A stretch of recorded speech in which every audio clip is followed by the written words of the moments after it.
Now that we've caught up with Gru and Lucy, you guys are married, you're parents. How has that changed you? How has it changed? Well, Gru is very happy and content because found the love of his life. Kids are great.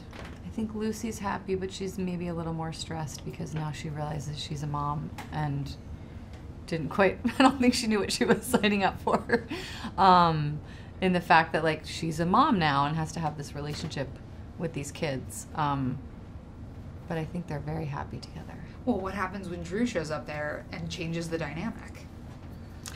Well, that's the reason there had to be a movie, because there is a dynamic shift, and this long-lost twin brother shows up on the scene and causes some acrimony, I think, a little bit between the two. Yeah.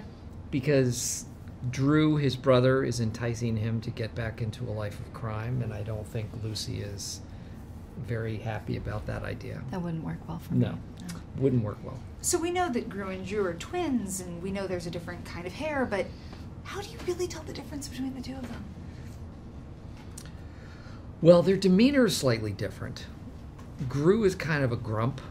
Yeah, Drew's much more like flashy. Flashy and he's kind of silly. He's very earnest, and I think Gru is. If you just look for the cynicism in somebody's eyes, you can tell that it's Gru. Yeah. Gru also has a really complicated relationship with the Minions this time around. Yeah. So the Minions, which are so beloved now, what can Minions fans expect? What can Minions fans expect? Well, they're in the movie. They're in. They're hilarious as always. They do a little bit of a walkabout, the Minions. They do. They go on a Rumspringa. What? Isn't that what it's called? A Rumspringa? I've Yeah. never heard of that. When Amish kids, I think when they're like 16, they go out in the world. Oh, okay. Decide if they want to come back. Yeah. The point is, the Minions are Amish. Kids don't know that word. The Minions are now Amish. And they're singing. They're singing. They're singing. Pirates of They're Penzance. singing, dancing. They still love to smack each other. And laugh. There's a lot of good Minion stuff. What has being a part of this franchise meant to you guys? Wow. It's been one of the best things I've done. I mean, it's creatively and actually doing the work and the recording is just, it's so fun. It's easy, and they just make the environment it's so collaborative, and it's just a good time, and it's a silly movie, but it's also really heartfelt and, you know, has important things to say, and I'm so proud to be a part of it. I love it. I don't. He's been feel complaining all day. that way at all. No. I mean, all the things she said, I completely disagree with.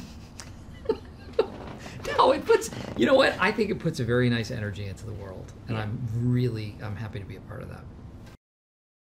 Hey, Lisa here. Now, keeping with animation, did you know that the Oscar for Best Animated Feature was first awarded in 2001, with the first winner being Shrek?